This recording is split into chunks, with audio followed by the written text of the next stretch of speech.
എല്ലാവർക്കും മറ്റൊരു യൂട്യൂബ് സെഷനിലേക്ക് സ്വാഗതം. അപ്പോൾ നമ്മൾ ഇന്ന് നോക്കാൻ പോകുന്നത് നമ്മുടെ 4th സെമസ്റ്റർ BSc നഴ്സിംഗ് സ്റ്റുഡൻസിന് ഹെൽപ്ഫുൾ ആകുന്ന വളരെ യൂസ്ഫുൾ ആകുന്ന ഒരു ക്ലാസ് ആണ്.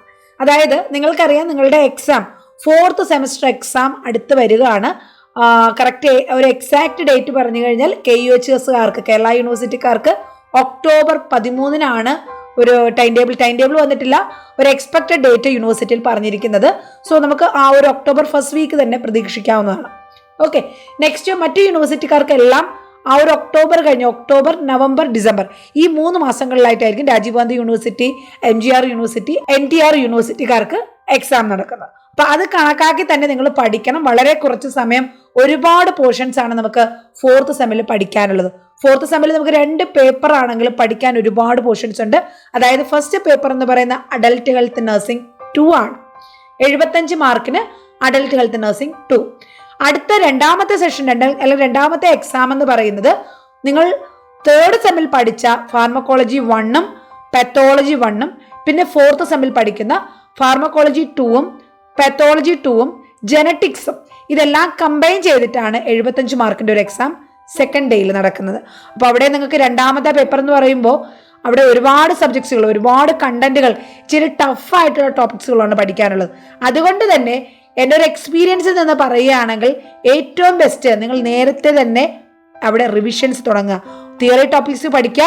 ഓരോ ചാപ്റ്റേഴ്സും പഠിക്കുമ്പോൾ തന്നെ ആ ഓരോ ചാപ്റ്ററിൽ നിന്നും പ്രീവിയസ് ഇയറിൽ ഏതൊക്കെ ക്വസ്റ്റ്യൻസ് ചോദിച്ചിട്ടുണ്ട്, എങ്ങനെയാണ് എക്സാമിന് ക്വസ്റ്റ്യൻസ് വന്നിരിക്കുന്നത്, എന്തൊക്കെ ടോപ്പിക്സിന് കൂടുതൽ ഫോക്കസ് കൊടുക്കണം, എങ്ങനെ നമ്മളത് പ്രസന്റ് ചെയ്യണം, ഫാർമക്കോളജി എഴുതുമ്പോൾ എന്തൊക്കെയാണ് ശ്രദ്ധിക്കേണ്ടത്, അതിൽ എന്തൊക്കെ ഹെഡിങ്സ് കൊടുക്കണം.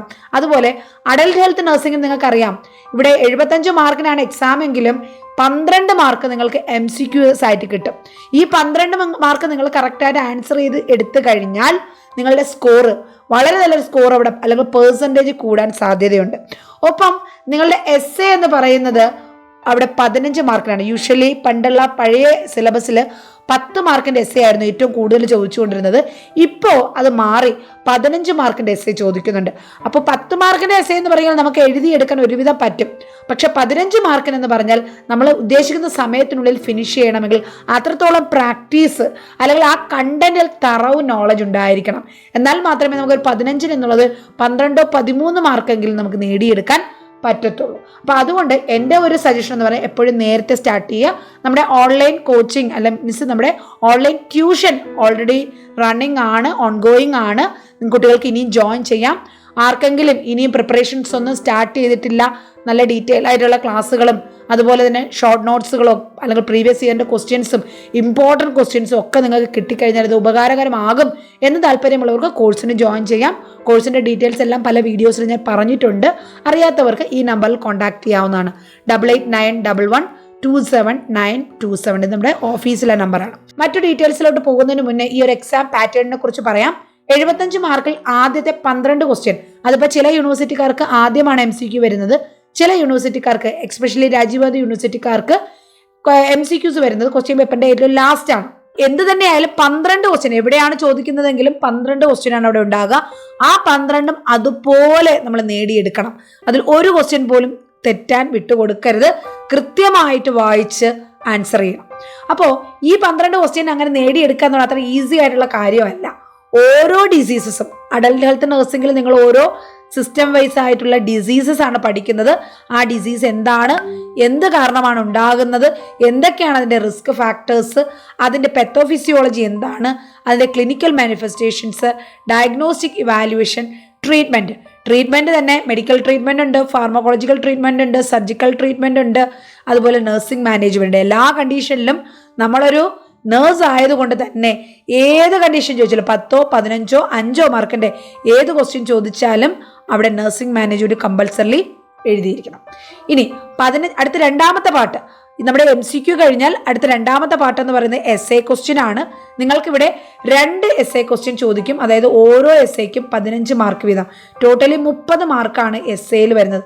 ഈ 30 മാർക്കിൽ 25 മാർക്ക് കൃത്യമായിട്ട് നേടിയെടുക്കണം. അങ്ങനെ നിങ്ങൾ നന്നായിട്ട് എഴുതി കഴിഞ്ഞാൽ ആ ഒരു കണ്ടീഷനിൽ ഓരോ കണ്ടീഷനിലും അത് പേപ്പർ ഇവാലുവേറ്റ് ചെയ്യുന്നവർക്ക് ഇന്നതൊക്കെ പോയിന്റുകൾ കുട്ടികൾ മിനിമം എഴുതിയിരിക്കണം എന്നുള്ളൊരു ക്രൈറ്റീരിയ ഉണ്ടാകും. അത് നിങ്ങൾ മീറ്റ് ചെയ്യുകയാണെങ്കിൽ 12 or 13 മാർക്സ് ഓരോ എസ്സയ്ക്കും കൃത്യമായിട്ട് അവർ തരും. അതുപോലെ തീരെ ഷോർട്ടായിട്ട് എഴുതി കളയരുത്. എക്സാം എഴുതേണ്ടത് എങ്ങനെയെന്നുള്ള കാര്യങ്ങളൊക്കെ ഞാൻ എക്സാം അടുപ്പിച്ച് നിങ്ങളുടെ എക്സാമിൻ്റെ ടൈം ടേബിൾ വന്നതിന് ശേഷമുള്ള MCQ ഡിസ്കഷനിലും അതുപോലെ തന്നെ നമ്മുടെ previous year question paper discussion ക്ലാസ്സസിൽ പറഞ്ഞു തരുന്നതായിരിക്കും. ഇപ്പം നിങ്ങൾ ഇത്ര മാത്രം മനസ്സിലാക്കുക, കൃത്യമായിട്ട് എല്ലാ ഡീറ്റെയിൽസും എഴുതിയാൽ മാത്രമേ ആ ഒരു 12 or 13 മാർക്സ് നിങ്ങൾക്ക് അവിടെ കിട്ടത്തുള്ളൂ. അത് കഴിഞ്ഞാൽ ആ 30 മാർക്കിൻ്റെ 2 essay കഴിഞ്ഞാൽ അവിടെ നിങ്ങൾക്ക് ഏതർ ഓർ ക്വസ്റ്റ്യൻസ് ഒന്നുമില്ല, 2 essay ചോദിക്കും. അത് രണ്ടും നിങ്ങൾ കമ്പൽസറിലി ആൻസർ ചെയ്തിരിക്കണം. നെക്സ്റ്റ് വരുന്നത് 5 മാർക്കിൻ്റെ essay ആണ്. 5 മാർക്കിന് തന്നെ 5 ക്വസ്റ്റ്യൻസ് ഉണ്ട്. ടോട്ടലി 25 മാർക്കിന് 5 essayയും അവിടെയും 5 ഇമ്പോർട്ടൻ്റ് ആയിട്ടുള്ള ഡിസീസ് കണ്ടീഷൻസ് ആയിരിക്കും ചോദിക്കുന്നത്. ആ ഡിസീസ് കണ്ടീഷൻസിന് ഡീറ്റെയിൽ ആയിട്ട് നിങ്ങൾ ആൻസർ എഴുതണം. ഒരു 3-4 പേജ് നിങ്ങൾക്ക് എക്സ്പ്ലെയിൻ ചെയ്യാൻ പറ്റിയാൽ വളരെ നല്ലതാണ്. മിനിമം ഒരു 4 മാർക്കെങ്കിലും അവിടെ കിട്ടും. അത് ചിലപ്പോൾ 4-4.5 കിട്ടാം. നന്നായിട്ട് കണ്ടൻസൊക്കെ ഉൾപ്പെടുത്തി നന്നായിട്ട് പ്രസൻറ്റ് ചെയ്ത് എഴുതിയിട്ടുണ്ടെങ്കിൽ 4-4.5 മാർക്ക് വരെ അവിടെ കിട്ടാം. essay പോലെ അങ്ങനെ കടുംപിടുത്തം പിടിക്കാറില്ല ടീച്ചേഴ്സ് ആ ഷോർട്ട് നോട്ട്സ് വരുമ്പോൾ. ഇനി അത് കഴിഞ്ഞാൽ 5 മാർക്കിൻ്റെ ക്വസ്റ്റ്യൻസ് കഴിഞ്ഞാൽ പിന്നെ വരുന്നത് 4 2 മാർക്കിൻ്റെ ക്വസ്റ്റ്യൻസ് ആണ്. അത് ഓരോ യൂണിവേഴ്സിറ്റിയിലും ഓരോ തരത്തിലാണ് 2 മാർക്കിൻ്റെ ക്വസ്റ്റ്യൻസ് ചോദിക്കുന്നത്. ചിലപ്പോൾ ചോദിക്കുന്നത് ലിസ്റ്റ് ഔട്ട് എന്ന് പറഞ്ഞ് ചോദിക്കും. എന്തെങ്കിലും കാര്യങ്ങൾ ലിസ്റ്റ് ഔട്ട് ചെയ്യാൻ ചോദിക്കാം. ചിലത് എക്സ്പ്ലെയിൻ എന്ന് ചോദിക്കാം. ചിലത് ഡിഫറൻസ് ബിറ്റ്വീൻ ചോദിക്കാം. ചിലത് ഗീവ് റീസൺ എന്ന് പറഞ്ഞിട്ട് ചോദിക്കാറുണ്ട്. ഇതിൽ എന്ത് തന്നെയായാലും നിങ്ങൾക്ക് സബ്ജക്റ്റ് നോളജ് ഉണ്ടെങ്കിൽ ഏത് ടൈപ്പ് ക്വസ്റ്റ്യൻസ് വന്നാലും എഴുതാൻ പറ്റും. അപ്പോൾ ഇവിടെ ഞാൻ ഇന്ന് നമ്മുടെ ഈ ഒരു previous year question paper discussion ക്ലാസ്സിൻ്റെ ആദ്യം ഡിസ്കസ് ചെയ്യുന്നത് കേരള യൂണിവേഴ്സിറ്റിയിലെ ഒരു ക്വസ്റ്റ്യൻ ആണ്. കേരള യൂണിവേഴ്സിറ്റിയിലാണെന്ന് പറയുമ്പോൾ മറ്റ് യൂണിവേഴ്സിറ്റിക്കാർക്ക് അത് യൂസ്ഫുൾ അല്ല എന്നല്ല. എല്ലാ യൂണിവേഴ്സിറ്റിക്കാരും നിങ്ങൾ പഠിക്കുന്നത് ഒരേ സിലബസും ഒരേ സബ്ജക്ട്സും ഒരേ പാറ്റേൺ ഓഫ് എക്സാമുമാണ് എഴുതാൻ പോകുന്നത്. അപ്പോൾ എന്തുകൊണ്ടും ഈ ക്വസ്റ്റ്യൻസ് നിങ്ങൾക്ക് യൂസ്ഫുൾ ആണ്. നിങ്ങൾ എല്ലാ യൂണിവേഴ്സിറ്റിക്കാരെയും പഠിക്കുന്ന സിലബസ് മാത്രമല്ല, പഠിക്കുന്ന ടെക്സ്റ്റ് ബുക്കുകളും ഒന്ന് തന്നെയാണ്, കണ്ടന്റുകളും സെയിം തന്നെയാണ്. അപ്പോൾ നിങ്ങൾ ആ ക്വസ്റ്റ്യൻസിൽ ഇമ്പോർട്ടൻസ് പറയുമ്പോഴും സെയിം ക്വസ്റ്റ്യൻസ് തന്നെയാണ് ഓരോ യൂണിവേഴ്സിറ്റിക്കാർക്കും ഇമ്പോർട്ടൻ്റ് ആയിട്ട് ഫോക്കസ് ചെയ്യേണ്ടത്. ഇവിടെ 75 മാർക്കിൻ്റെ ആദ്യത്തെ പോർഷൻ എന്ന് പറയുന്നത് 12 MCQ ആണ്. ആദ്യത്തെ ഈ MCQs ആണ് നമ്മൾ ഇന്ന് ഡിസ്കസ് ചെയ്യാൻ പോകുന്നത്. അപ്പോൾ ഈ MCQs ഞാനിവിടെ വായിച്ചു പറയുമ്പോൾ നിങ്ങൾ ശ്രദ്ധിച്ച് കേട്ടിരുന്ന് അത് എത്രത്തോളം, അതായത് ഓരോ കണ്ടീഷൻസിൽ നിന്നുള്ള ഓരോ പോയിന്റ്സ് മൈന്യൂട്ടായിട്ടുള്ള, നമ്മൾ അത്ര ശ്രദ്ധിക്കാതെ വിടുന്ന ഓരോ മൈന്യൂട്ടായിട്ടുള്ള പോയിന്റ്സുകളിൽ നിന്നാണ് ക്വസ്റ്റ്യൻസ് വന്നിരുന്നത്. അപ്പോൾ നിങ്ങൾക്ക് മനസ്സിലാവും ഓരോ ക്വസ്റ്റ്യൻസ് വായിക്കുമ്പോഴും ഓരോ ടോപ്പിക്സ് വായിക്കുമ്പോഴും എത്രത്തോളം ഡീറ്റെയിൽ ആയിട്ട് തറവായിട്ട് നമ്മളത് ഫോക്കസ് ചെയ്യേണ്ടിയിരിക്കുന്നു. അപ്പോൾ ക്വസ്റ്റ്യൻസ് പ്രാക്ടീസ് ചെയ്യുന്നത് നിങ്ങൾക്ക് അറിവ് നേടാൻ വേണ്ടി മാത്രമല്ല, പകരം നിങ്ങളുടെ കോൺഫിഡൻസ്, ഒരു എക്സാം എഴുതാൻ പോകുമ്പോൾ ആ ഒരു ടെൻഷൻ എന്തായാലും ഡെഫിനറ്റ്ലി നമുക്ക് അവിടെ ഒരു ടെൻഷൻ ഉണ്ടാകും. അത് മാക്സിമം നമ്മൾക്ക് അവോയ്ഡ് ചെയ്യാനും നമ്മുടെ കോൺഫിഡൻസ് കൂട്ടാനും ആ ഒരു ടെൻഷനൊക്കെ അവോയ്ഡ് ചെയ്ത് നമുക്ക് മാക്സിമം നന്നായിട്ട് എക്സാമിന് പെർഫോം ചെയ്യാനുള്ള ഒരു കഴിവ് നമുക്ക് ഉണ്ടാക്കിയെടുക്കാനും പറ്റും. അതിന് വേണ്ടിയിട്ടാണ് കുട്ടികളോട് ഞാൻ പഴയ ക്വസ്റ്റ്യൻ പേപ്പേഴ്സ് ഒക്കെ പ്രാക്ടീസ് ചെയ്ത് പഠിക്കുക, ആ ക്വസ്റ്റ്യൻസ് കൂടുതൽ ഇമ്പോർട്ടൻസ് കൊടുക്കുക എന്ന് പറയുന്നത്. അപ്പോൾ നമുക്ക് ഒന്ന് നോക്കാം. ഇന്ന് ഇവിടെ നോക്കുന്ന ഫസ്റ്റ് ക്വസ്റ്റ്യൻ ഏറ്റവും ലേറ്റസ്റ്റ് ആയിട്ട് നടന്ന ഒരു 4th സെമ്മിന്റെ എക്സാമിന്റെ ക്വസ്റ്റ്യൻ പേപ്പറാണിത്. ഇതിൽ ഫസ്റ്റ് ചോദിച്ചിരിക്കുന്നത് haemorrhage from the nose is. എന്താണ് ഹെമറേജ് എന്ന് പറഞ്ഞാൽ? Haemorrhage means bleeding from the nose. മൂക്കിൽ നിന്നും ബ്ലീഡിംഗ് വരുന്നതിനെ എന്തെന്നാണ് വിളിക്കുന്നത്? ഇതൊരു ടെർമിനോളജി എന്ന് മാത്രമല്ല, ഇതൊരു ഡിസീസ് കണ്ടീഷനും കൂടെയാണ്. അപ്പോൾ അതിന് എന്താണ് പറയുന്നത് നോക്കാം. Option A tinnitus, option B epistasis, option C Quincy, option D rhinorrhoea. അപ്പോൾ ഇതിൻ്റെ 4ൻ്റെയും മീനിങ്ങൾ നിങ്ങൾക്ക് അറിയാമായിരിക്കണം. കാരണം പല ഡിസീസ് കണ്ടീഷനിലും നമ്മൾ ഈ വേർഡ്സ് ഫ്രീക്വൻ്റ്ലി കാണുന്നുണ്ട്. ടിനിറ്റസ് എന്ന് പറയുന്നത് ഇയറിലുണ്ടാകുന്ന ഒരു എബ്നോർമൽ സെൻസേഷനാണ്. ടിനിറ്റസ് ഒരു മൂളൽ പോലുള്ള ഒരു സൗണ്ട്. അത് കൂടുതലും ഉണ്ടാകുന്നത് ഇംബാലൻസ്, അതായത് നമ്മുടെ ഇയർ എന്താണ് 2 ഫങ്ഷൻസ് ഉണ്ട്. ഒന്ന് നമുക്ക് കേൾവി ശക്തി സാധ്യമാക്കി തരുന്നു, മറ്റൊന്ന് നമ്മുടെ ബാലൻസ്, ശരീരം നമ്മുടെ ബാലൻസോട് സ്ട്രെയിറ്റ് ആയിട്ട് നിൽക്കാൻ പറ്റുന്നതിലും ആർക്ക് റോളുണ്ട്? ഇയറിനുണ്ട് അല്ലേ, നമ്മുടെ ചെവിക്കുണ്ട്. അപ്പോൾ ഈ ഇയർ ഇംബാലൻസ് ഉള്ള ആൾക്കാർക്ക് എക്സ്പെഷ്യലി മെനിയേഴ്സ് ഡിസീസ് എന്ന് പറഞ്ഞ ഒരു ഡിസീസ് നിങ്ങൾ കേട്ടിട്ടുണ്ടാകും. 5 മാർക്കിന് കോമൺ ആയിട്ട് ചോദിക്കുന്ന, റിപ്പീറ്റഡ്ലി ചോദിച്ചിട്ടുള്ള ഒരു ഡിസീസാണ് മെനിയേഴ്സ് ഡിസീസ് എന്ന് പറയുന്നത്. ഈ മെനിയേഴ്സ് ഡിസീസ് ഉള്ള പേഷ്യൻസിന് ടിനിറ്റസ് ഉണ്ടാകാറുണ്ട്.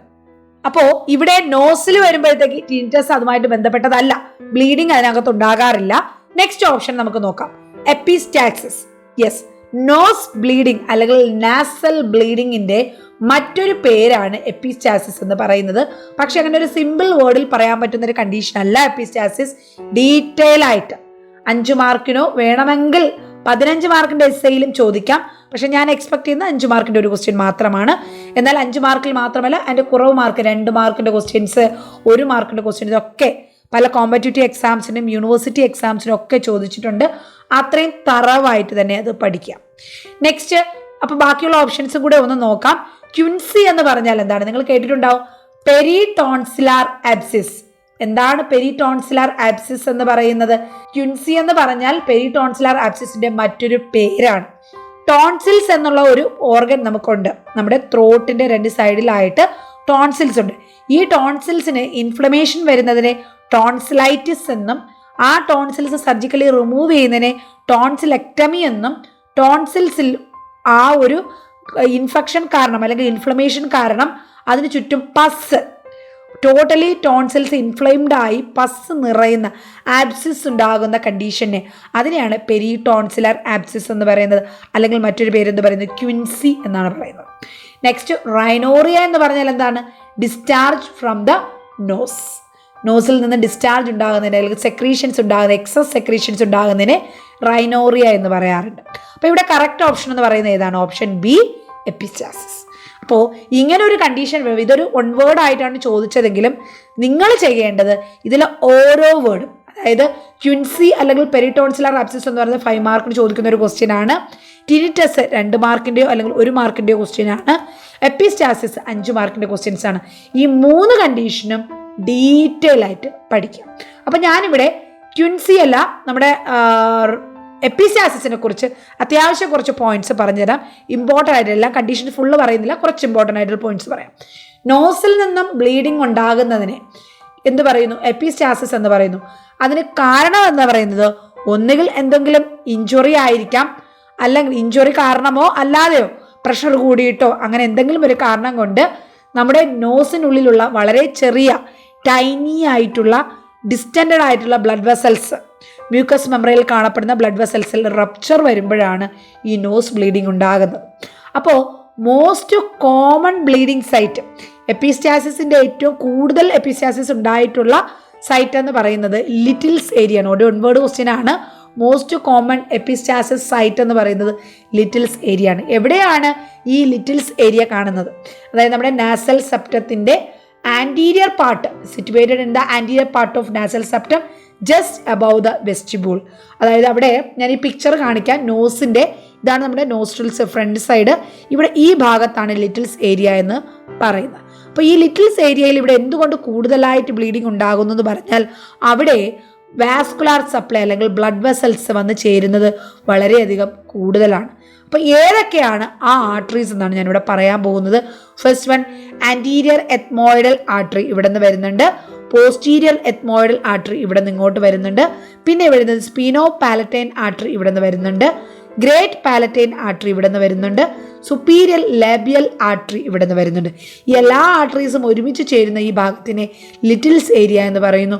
അതുകൊണ്ട് തന്നെ ഇവിടെ most common site of epistaxis എന്ന് അറിയപ്പെടുകയും ചെയ്യുന്നു. അപ്പോൾ ഇതിൽ നിന്ന് മറ്റൊരു 1 വേർഡ് ക്വസ്റ്റ്യൻ ചോദിക്കാവുന്നതാണ്. താഴെ പറയുന്ന ഓപ്ഷനിൽ ലിറ്റിൽസ് ഏരിയയിൽ വരാത്ത ആർട്ടറി അല്ലെങ്കിൽ വരുന്ന ആർട്ടറി ഏതാണെന്ന് കണ്ടുപിടിക്കുക. അങ്ങനെ ഒരു ക്വസ്റ്റ്യൻ വന്നു കഴിഞ്ഞാൽ ഈ ആർട്ടറീസിൻ്റെ പേരറിയാമെങ്കിലേ നിങ്ങൾക്കത് അവിടെ എഴുതാൻ പറ്റത്തുള്ളൂ. അപ്പോൾ അത് ഫോക്കസ് ചെയ്ത് പഠിക്കാം. അതുപോലെ തന്നെ ഇതിനെയാണ് എന്തെന്ന് പറയുന്നത്? Usual site of epistaxis in children and young adult. കുട്ടികളിലും യങ് അഡൽട്ടിലും എപ്പിസ്റ്റാസിസ് ഉണ്ടാകുന്ന കോമൺ സൈറ്റ് എന്ന് പറയുന്നത് ലിറ്റിൽസ് ഏരിയ ആണ്. നെക്സ്റ്റ്, എപ്പിസ്റ്റാസിസിന് ലിറ്റിൽസ് ഏരിയ മാത്രമല്ല പോസ്റ്റീരിയർ സൈറ്റ് എപ്പിസ്റ്റാസിസ് ഉണ്ടാകാറുണ്ട്. ആൻറ്റീരിയർ സൈറ്റ് ഉണ്ടാകുമ്പോഴാണ് കോമൺ ആയിട്ട് ലിറ്റിൽസ് ഏരിയ പറയുന്നത്. ഇനി നമ്മൾ എപ്പിസ്റ്റാസിസിൻ്റെ ടൈപ്സ് പറഞ്ഞാൽ ആൻറ്റീരിയറും ഉണ്ട്, പോസ്റ്റീരിയറും ഉണ്ട്. ആൻറ്റീരിയർ ആണ് മോസ്റ്റ് കോമൺ. അതിൽ ലിറ്റിൽസ് ഏരിയ ആണ് ഏറ്റവും കൂടുതലായിട്ട് കാണപ്പെടുന്നത്. മെയിൻ റീസൺ അവിടെ മുറിവുണ്ടാകുന്നതാണ്. ചിലപ്പോൾ നമുക്കത് മാനേജ് ചെയ്യാൻ ജസ്റ്റ് പ്രഷർ കൊടുക്കുന്നതോ അല്ലെങ്കിൽ ആൻറ്റീരിയർ പാക്ക് അപ്ലൈ ചെയ്യുന്നത് വഴി നമുക്കിത് കൺട്രോൾ ചെയ്യാൻ പറ്റുകയും ചെയ്യും. ഇനി രണ്ടാമത്തെ ടൈപ്പ് ഏതാണ്? Posterior epistasis. വളരെ ലെസ് കോമൺ ആയിട്ടുള്ള 40 വയസ്സിന് ശേഷമുള്ളവർക്കുണ്ടാകുന്നതുമായിട്ടുള്ള ബ്ലീഡിങ് സൈറ്റാണ് അല്ലെങ്കിൽ എപ്പിസ്റ്റാസിസിനെയാണ് പോസ്റ്റീരിയർ എപ്പിസ്റ്റാസിസ് എന്ന് പറയുന്നത്. അവിടെ ഇതിനുള്ള പ്രധാനമായിട്ടുള്ള കാരണം ഹൈപ്പർ ടെൻഷനും ആർട്ടീരിയോസ്ക്ലിറോസിസുമാണ്. ഇവിടുത്തെ ബ്ലീഡിങ് എന്ന് പറയുന്നത് വളരെ സിവിയറാണ്. ഇത് മാനേജ് ചെയ്യാനുള്ള 2 മെത്തേഡുകൾ. ഒന്ന്, ലിറ്റിൽസ് ഏരിയയിലാണ് അവിടെ ബ്ലീഡിങ് ഉണ്ടാകുന്നതെങ്കിൽ നമ്മൾ ഇവിടെ എന്ത് ചെയ്യും, അവിടെ തമ്പും ഇൻഡെക്സ് ഫിംഗർ ഉപയോഗിച്ച് 5 മിനിറ്റ് നന്നായിട്ട് പ്രസ് ചെയ്ത് ബ്ലഡ് വെസൽസ് ഒന്ന് പ്രഷർ കൊടുക്കുന്നു. മോസ്റ്റ്ലി അവിടെ ബ്ലീഡിങ് സ്റ്റോപ്പ് ആകും. ഇതല്ല എങ്കിൽ ട്രോട്ടേഴ്സ് മെത്തേഡ്, അതായത് പേഷ്യൻറ്റിനോട് ഇരിക്കാൻ പറഞ്ഞ് നമ്മുടെ ഹെഡ് പുറത്തോട്ട് മുന്നോട്ടൊന്ന് ഫോർവേഡായിട്ട് മൂവ് ചെയ്ത് ലീൻ ചെയ്ത് ബേസിനിലോട്ട് നമുക്ക് ബ്ലഡ്, വായിൽ വരുന്ന ബ്ലഡ് ബേസിനിലോട്ട് സ്പിറ്റ് ഔട്ട് ചെയ്യുക, എന്തെങ്കിലും ഒരു വെസലിലോട്ട് സ്പിറ്റ് ഔട്ട് ചെയ്യാം. ഒപ്പം അവിടെ ക്വയറ്റായിട്ട് മൗത്ത് വഴി ബ്രീത്ത് ചെയ്യുക. കോൾഡ് കംപ്രസ് നോസിൻ്റെ മുകളിലായിട്ട് നോസ് കംപ്രഷൻ കൊടുക്കുക, അവിടെ കോൾഡ് കംപ്രഷൻ കൊടുക്കുക. അവിടെ അങ്ങനെ വാസോ കൺസ്ട്രിക്ഷൻ സംഭവിക്കും. അപ്പോൾ ഇത്രയും പോയിന്റ്സാണ് എപ്പിസിയാസിസിൽ പ്രധാനമായിട്ട് നോട്ട് ചെയ്യേണ്ടത്. പക്ഷേ 5 മാർക്കിന് ഡീറ്റെയിൽ ആയിട്ട് തന്നെ പഠിക്കണം. ഇനി രണ്ടാമത്തെ ക്വസ്റ്റ്യൻ ചോദിക്കുന്നത് phasia it's related to speech. Phasia എന്നുള്ള വേർഡ് വരുമ്പോൾ തന്നെ ഓർക്കുക, it's related to speech. Aphasia, dysphasia, അങ്ങനെ പല ടൈപ്പ് ഉണ്ട്. അതിൽ ഫേഷ്യ വന്നാൽ അതിൽ മനസ്സിലാകുന്ന ഇറ്റ്സ് റിലേറ്റഡ് ടു സ്പീച്ച്. അപ്പോൾ ഡിസ്ഫേഷ്യ എന്ന് പറഞ്ഞാൽ എന്താണ്? It is a impairment of, options എന്തൊക്കെയാണ്? സ്പീച്ച് ആണോ, ഗെയ്റ്റ് ആണോ, ഗെയ്റ്റ് മീൻസ് ബാലൻസ് അല്ലേ, ഗെയ്റ്റ് ആണോ, സ്വലോവിങ് ആണോ, മൂവ്മെന്റ് ആണോ? ഓൾറെഡി ഞാൻ പറഞ്ഞു ആൻസർ. ഓപ്ഷൻ എ സ്പീച്ച് ആണ്. എന്താണ് അർത്ഥമാക്കുന്നത് ഡിസ്ഫേഷ്യ എന്ന് പറഞ്ഞാൽ? Dys means difficulty in speech, that is dysphasia. എന്നാൽ ഫേഷ്യ പല ടൈപ്പ് ഉണ്ട്. അപ്പോൾ അത് ഏതൊക്കെ ടൈപ്പ് എന്ന് ഒരുപാട് ഡീറ്റെയിൽ വേണ്ട, എന്നാലും അവിടെ അത്യാവശ്യം നമ്മൾ അതിൻ്റെ മീനിങ് അറിഞ്ഞിരിക്കണം. അപ്പോൾ ഈ ഒരു ക്ലാസിഫിക്കേഷൻ നിങ്ങൾക്ക് വീഡിയോ ഒന്ന് ഫോക്കസ് ചെയ്ത് പഠിച്ചു കഴിഞ്ഞാൽ, അല്ലെങ്കിൽ ഒന്ന് പോസ് ചെയ്ത് പഠിച്ചു കഴിഞ്ഞാൽ നിങ്ങൾക്ക് മനസ്സിലാകും. ഒരു വ്യക്തി സംസാരിക്കുമ്പോൾ ഫ്ലുവൻ്റ് ആണോ ഇല്ലയോ എന്ന് നോക്കുക. ഫ്ലുവൻ്റ് ആണെങ്കിൽ ആ പേഷ്യൻറ്റിന് കോംപ്രിഹെൻഡ് ചെയ്യാൻ പറ്റുന്നുണ്ടോ എന്ന് നോക്കുക. ഫ്ലുവൻ്റ് അല്ലെങ്കിലും കോംപ്രിഹെൻഡ് ചെയ്യാൻ പറ്റും, അതായത് നമ്മൾ പറയുന്നത് മനസ്സിലാക്കാൻ പറ്റുന്നുണ്ടോ എന്ന് നോക്കുക. ഇനി ഫ്ലുവൻ്റ് ആണെങ്കിൽ ഇങ്ങോട്ടും, ഫ്ലുവൻ്റ് അല്ലെങ്കിൽ ഇങ്ങോട്ടും പോകും. ഫ്ലുവൻ്റ് ആണ്, കോംപ്രിഹെൻഡ് ചെയ്യാൻ പറ്റുന്നുണ്ടോ നോക്കുക. കോംപ്രിഹെൻഡ് ചെയ്യാൻ പറ്റുന്നുണ്ടെങ്കിൽ ഇങ്ങോട്ട്, കോംപ്രിഹെൻഡ് ചെയ്യാൻ പറ്റുന്നില്ല എങ്കിൽ ഇങ്ങോട്ട്.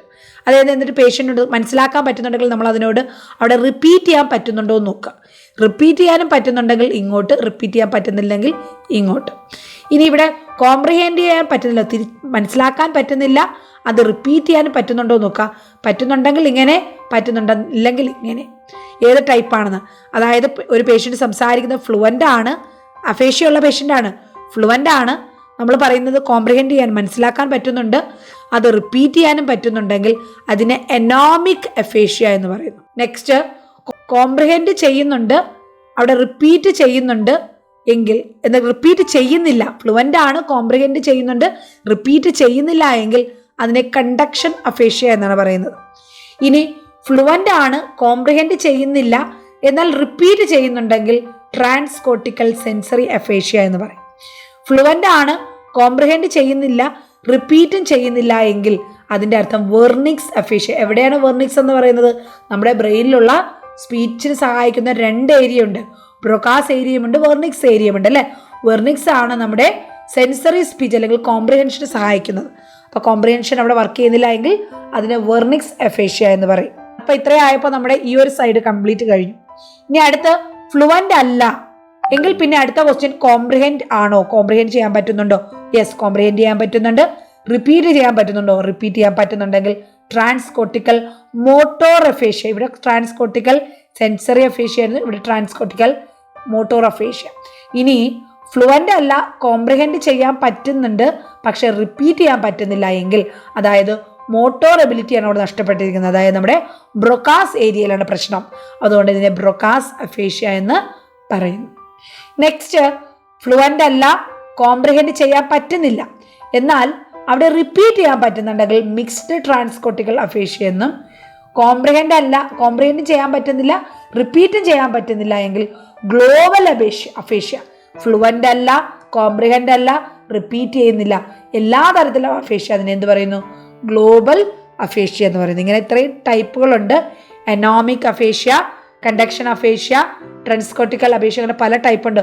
വെർണിക്സ് ആണെങ്കിൽ എന്തൊക്കെ പ്രോബ്ലംസ്, ബ്രൊക്കാസ് ആണെങ്കിൽ എന്തൊക്കെ problems, global, conduction, motor transcortical, sensory transcortical, anomic, ഇങ്ങനെ പല ടൈപ്പ് ഉണ്ട്. അതിൻ്റെ ഓരോന്നിൻ്റെയും എന്തൊക്കെ പ്രോബ്ലംസ് ആണെന്നുള്ളത് നിങ്ങൾ മനസ്സിലാക്കി വെക്കണം. ഓരോ ടൈപ്പും നിങ്ങൾ ഡീറ്റെയിൽ ആയിട്ട് നോക്കി വെക്കുക. ഞാൻ എൻ്റെ പഠിക്കേണ്ട കണ്ടൻസ് തരുന്നുണ്ട്. പറ്റുന്നിടത്തോളം, തീരെ പറ്റുന്നില്ലെങ്കിൽ അങ്ങ് വിട്ടു വെക്കുക. അത് ആലോചിച്ച് ടെൻഷൻ അടിക്കേണ്ട. അറ്റ്ലീസ്റ്റ് വെർണിക്സും ബ്രൊക്കാസും എങ്കിലും, വെർണിക്സ്, ബ്രൊക്കാസ്, ഗ്ലോബൽ ഇത്രയുമെങ്കിലും പഠിക്കുക.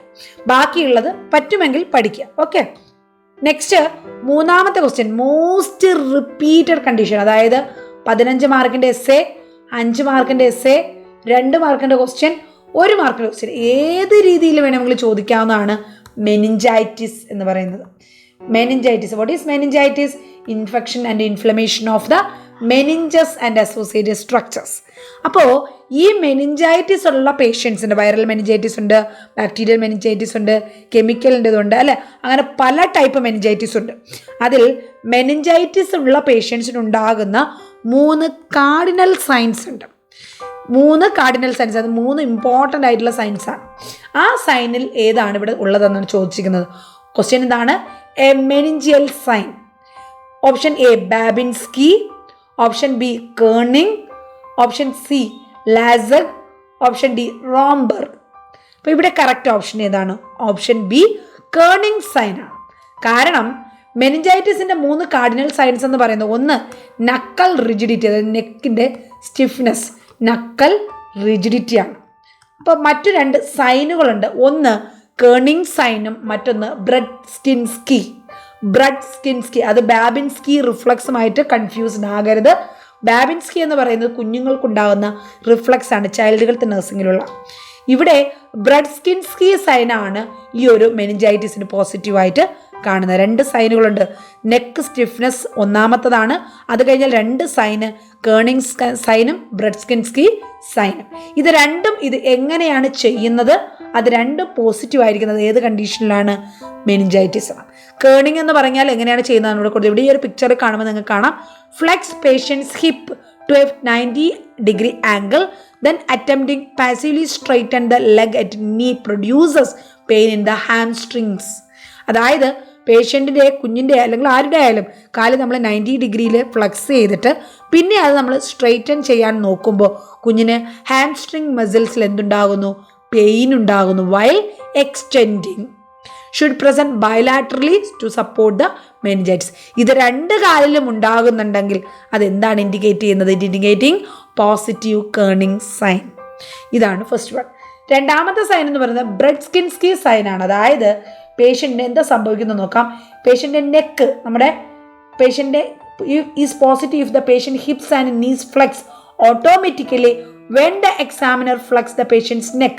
ഇവിടെ കുഞ്ഞിൻ്റെ തല ഇങ്ങനെ, നെക്ക് ഇങ്ങനെ നമ്മൾ ഫ്ലെക്സ് ചെയ്യുമ്പോൾ ഈ ഓട്ടോമാറ്റിക്കലി കുഞ്ഞിൻ്റെ കാലും അതനുസരിച്ച്, കാലും ഇവിടെ നീയും ഹിപ്പും ഇങ്ങനെ ഫ്ലെക്സ് ആകുന്നുണ്ടെങ്കിൽ, ഈസ് ബിക്കോസ് ഓഫ് പെയിൻ ഉണ്ടാകുന്നുണ്ടെങ്കിൽ ഇതിന് എന്ത് പറയുന്നു?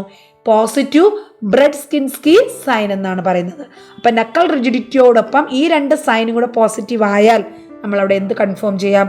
മെനിഞ്ചൈറ്റിസ് ആണെന്ന് കൺഫേം ചെയ്യാൻ പറ്റും.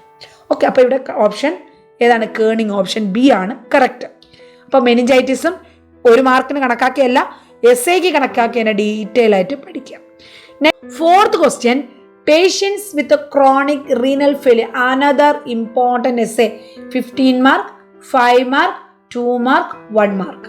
It's very, very important. Many times they asked essay from chronic renal failure and acute renal failure.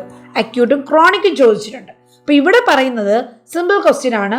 Chronic renal failure ഉള്ള പേഷ്യൻറ്റിന് എന്തൊക്കെ നമ്മൾ അവോയ്ഡ് ചെയ്യണം എന്നുള്ളതാണ് ഇവിടെ കൊടുത്തിട്ടുള്ളത്. എന്നാൽ അതിൽ ഒന്ന് മാത്രം നമ്മൾ അവോയ്ഡ് ചെയ്യേണ്ടതല്ല, പേഷ്യൻറ്റിന് നമ്മൾ കൊടുക്കേണ്ടതാണ്. അത് ഏതാണെന്നാണ് ചോദിച്ചിട്ടുള്ളത്. Patients with chronic renal failure should avoid all except ഒന്ന് മാത്രം അവോയ്ഡ് ചെയ്യേണ്ട എന്താണ്? Option A plenty of fluid, option B green leafy vegetables, option C dairy products, option D high caloric diet. So ഏതായിരിക്കും കറക്റ്റ് ഓപ്ഷൻ? ഇത് നമുക്ക് അറിയണമെങ്കിൽ പേഷ്യൻ്റെ chronic renal ഫെയിലിയറിൻ്റെ ഡയറ്ററി മാനേജ്മെൻറ്റ് നമുക്ക് അറിയായിരിക്കും. ഇവിടെ എന്താണ് ക്രോണിക് റീനൽ ഫെയിലിയർ എന്ന് പറഞ്ഞാൽ പേഷ്യൻ്റെ കിഡ്നി ഓൾമോസ്റ്റ് അവിടെ ഡാമേജ്ഡ് ആണ്. So it's going to end stage renal disease അതിൻ്റെ നിയർ ആയിട്ടുണ്ട്. അപ്പോൾ അങ്ങനെയുള്ള പേഷ്യൻസിന് നമ്മൾ വെള്ളം അധികമായിട്ട് കുടിച്ചു കഴിഞ്ഞാൽ അത് എക്സ്ക്രീറ്റ് ചെയ്യാനുള്ളൊരു കഴിവുണ്ടോ? ഇല്ല. സോ ക്രോണിക് റീനൽ ഫെയിലിയറിൽ അവിടെ നമ്മൾ വെള്ളം വളരെ ലിമിറ്റായിട്ട് കൃത്യമായിട്ട് അളവനുസരിച്ച് മാത്രമേ കുടിക്കാൻ പാടുള്ളൂ. പ്ലെൻറ്റി ഓഫ് ഫ്ലൂയിഡ് അവിടെ കൊടുക്കാൻ പാടില്ല. So it should be avoided. Next, green leafy vegetable is rich in potassium. ഒരുപാട് ഇലക്ട്രോലൈറ്റ്സുകളുള്ള പൊട്ടാസ്യം ഒക്കെ കൂടുതലുള്ളതാണ് ഗ്രീൻ ലീഫി വെജിറ്റബിൾസ്. അത് നമ്മൾ ക്രോണിക് റീനൽ ഫെയിലിയർ ഉള്ള പേഷ്യൻ്റ് കൊടുത്താലോ ഹൈപ്പർ കലീമിയ ഉണ്ടാകും. കാരണം ക്രോണിക് റീനൽ ഫെയിലിയർ കാരണം നമുക്ക് പൊട്ടാസ്യം എക്സ്ക്രീറ്റ് ചെയ്യാൻ പറ്റുന്നില്ല. So it should be avoided. Next, diary products, പ്രോട്ടീനും കാൽസ്യവും ഒക്കെ കൂടുതലുള്ള നമ്മുടെ ഡയറി പ്രോഡക്ട്സ് കൂടുതലായിട്ട് നമ്മൾ ഈ പേഷ്യൻ്റ് കൊടുത്താൽ, മിൽക്ക് പ്രോഡക്ട്സ് കൊടുത്താൽ അതും അവിടെ ഇലക്ട്രോലൈറ്റ് ഇംബാലൻസുകളും കിഡ്നിയെ കൂടുതൽ പ്രോബ്ലംസിലോട്ട് കൊണ്ടെത്തിക്കുകയും ചെയ്യും. So it should be avoided. And the last option is high caloric diet. It's very very important to give high caloric diet for chronic renal failure patient. കാരണം അവിടെ നമുക്ക് പ്രോട്ടീൻ കൊടുക്കാൻ പറ്റുന്നില്ല, എക്സസ് ഫാറ്റ് കൊടുക്കാൻ പറ്റുന്നില്ല. അപ്പോൾ പേഷ്യൻ്റെ എനർജി നീഡ്സ് മീറ്റ് ചെയ്യണമെങ്കിൽ നമ്മൾ എന്തിലൂടെ മാത്രമേ മീറ്റ് ചെയ്യാൻ പറ്റത്തുള്ളൂ? ഹൈ കലോറിക് ഡയറ്റ് അല്ലെങ്കിൽ ഹൈ കാർബോഹൈഡ്രേറ്റ് ഡയറ്റിലൂടെ മാത്രമേ നമുക്കത് മീറ്റ് ചെയ്യാൻ പറ്റൂ. So correct option D, high caloric diet. ഇതാണ് ഞാൻ പറഞ്ഞത്. നമുക്ക് ഈ ഓരോ കണ്ടീഷൻസിനെ കുറിച്ച് തറവ് നോളജ് ഉണ്ടെങ്കിൽ നമുക്ക് ഏത് MCQ ചോദിച്ചാലും അവിടെ എഴുതാൻ പറ്റും. ഇല്ല എങ്കിൽ ഒന്നും എഴുതാൻ പറ്റത്തില്ല, എല്ലാം തെറ്റിപ്പോവുകയും ചെയ്യും. 12 മാർക്ക് നമുക്ക് കിട്ടുക എന്ന് പറയുന്നത് വളരെ സിമ്പിളായിട്ടുള്ള കാര്യമാണെന്ന് ആരും വിചാരിക്കരുത്. അതിനുവേണ്ടി സെപ്പറേറ്റ് MCQ മാത്രം പ്രാക്ടീസ് ചെയ്ത് കഴിഞ്ഞാൽ കിട്ടത്തില്ല. നിങ്ങൾ കണ്ടീഷൻസ് നന്നായിട്ട് വായിച്ച് പഠിക്കുക. അതിനൊപ്പം നിങ്ങൾക്ക് ആ കണ്ടീഷൻസ് മനസ്സിലാക്കി പഠിച്ചിട്ടുണ്ടെങ്കിൽ ഉറപ്പായിട്ട് നിങ്ങൾക്ക് ഈ ഒരു MCQയുടെ കറക്റ്റായിട്ട് ആൻസർ ചെയ്യാൻ പറ്റും. അപ്പോൾ ഇവിടെ ഞാൻ അതിൻ്റെ ക്രോണിക് റീനൽ ഫെയിലിയർ ഉള്ള പേഷ്യൻസിന് എന്തുകൊണ്ടാണ് നമ്മൾ ഫ്ലൂയിഡ് ലിമിറ്റ് ചെയ്യേണ്ടത്, എന്തുകൊണ്ട് ലോ പ്രോട്ടീൻ ഡയറ്റ് കൊടുക്കുന്നു, എന്തുകൊണ്ട് ഇലക്ട്രോലൈറ്റ്സ് കൺട്രോൾ ചെയ്യണം, അതുപോലെ ഹാർട്ട് ഹെൽത്തി ഫുഡ്സ് എന്താ കഴിക്കുന്നത്, എന്തൊക്കെ ആഹാരങ്ങൾ ചൂസ് ചെയ്യാം, ഇതുപോലെയുള്ള കാര്യങ്ങളെല്ലാം ഇവിടെ കൊടുത്തിട്ടുണ്ട്. ഒന്ന് നിങ്ങൾക്ക് സമയമുണ്ടെങ്കിൽ ഒന്ന് വായിക്കാം. ഡെഫിനറ്റ്ലി ഇത് യൂസ്ഫുൾ ആയിരിക്കും. Okay, next one, 5th question, stone formation in the kidney. അപ്പോൾ റീനൽ സിസ്റ്റത്തിൽ നിന്ന് തന്നെ രണ്ടാമത്തെ MCQ ആണ് കേട്ടോ. Stone formation in the kidney, യൂററ്റർ, bladder. ഇതിന് എന്ത് പറയുന്നു? കോളിലിത്തിയാസിസ് എന്നാണോ? അപ്പോൾ ലിത്തിയാസിസ് എന്ന് പറഞ്ഞാൽ സ്റ്റോൺ ഫോർമേഷൻ ആണെന്ന് നമുക്കറിയാം. കോളിലിത്തിയാസിസ് ആണോ, യൂറോലിത്തിയാസിസ് ആണോ, മയോലിത്തിയാസിസ് ആണോ, സെറോലിത്തിയാസിസ് ആണോ? ഈസിയാണ്.